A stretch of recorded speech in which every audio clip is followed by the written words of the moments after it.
ए सखी सुना तड़ू हमार बलम जीवानी नु इतनी दिमाग खराब करे तड़ी। शादी के लिए 2 साल ना बीतल अब बार बार छोड़ के बाहरे भागत नहीं हमरा के। एगो हमार देवर मुझे सौना बाटे वो दिन रात परेशान करता। ई मानी ना बहुत बड़का छछुनर हो। अच्छा लेकिन बताबा का करे तो हमरा साथ में हम बताओ तई। ओहो कहे के बा और देवहरा के छोड़ी गईले घरवा झगड़ा करे बरवा।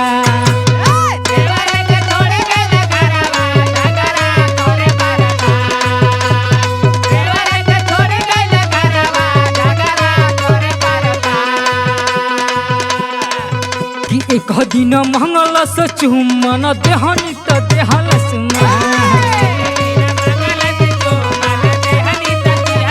जाओ जाओ क्या बात है।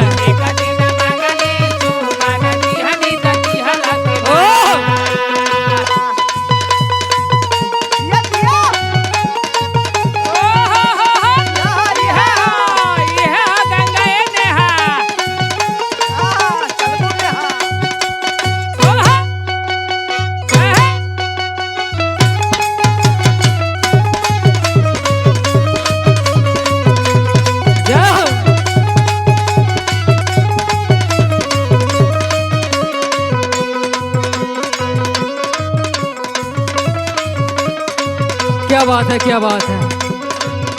और पता बा का कहे सके का करे दम ओकर रहन से हम परेशान हो गइल बानी।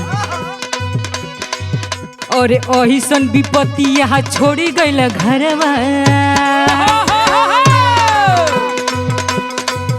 और ओहिसन विपत्तिया छोड़ी गइल घरवा खोजी के बहाना रोज करेला झगड़वा। खोजी के बहाना रोज करेला झगड़वा।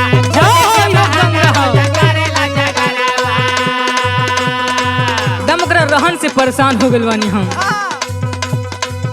और ओहिसन विपत्तिया छोड़ी गइले घरवा खोजी के बहाना रोज करेला झगड़वा। खोजी के बहाना रोज करेला झगड़वा। खोजी के बहाना रोज करेला झगड़वा। और पता बा का करे अरे हक जतावल चाहे पूरा बनल चाहे हमरो भता।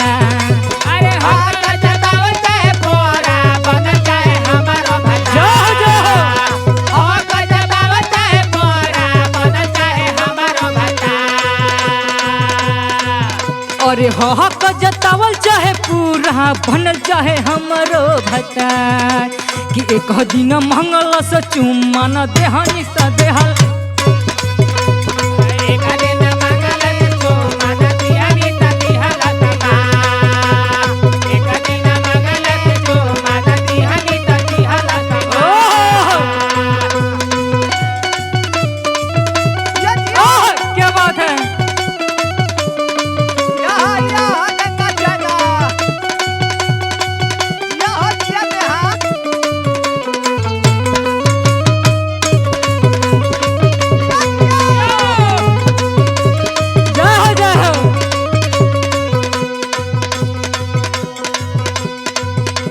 और छोटी छोटी बतिया पकड़े ला फड़वा हरदम तान ले मार के थप्पड़वा।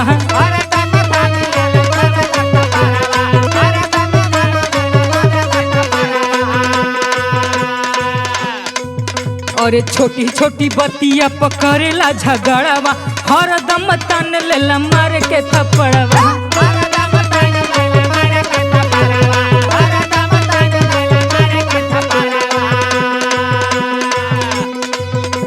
एकदम ओकरा रहन से परेशान हो गइल बानी।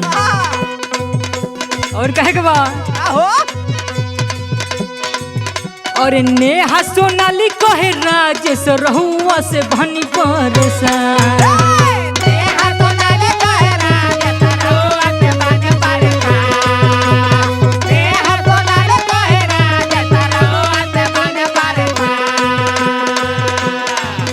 और नेहा सोनाली कहे राजेश रहुआ से बनी परेशान कि एक दिन मंगनी ही चुम्मन देहनी तो देहल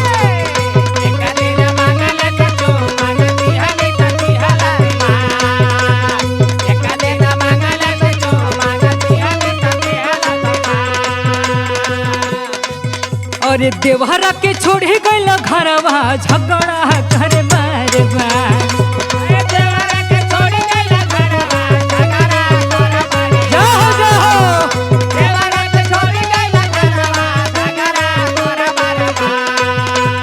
देवहरा के छोड़े गइल घरवा झगड़ा करे बार बार कि एक दिन मंगनी चुम्मन देहनी तो देहल सुना एक दिन मंगल स चुम्मन देहनी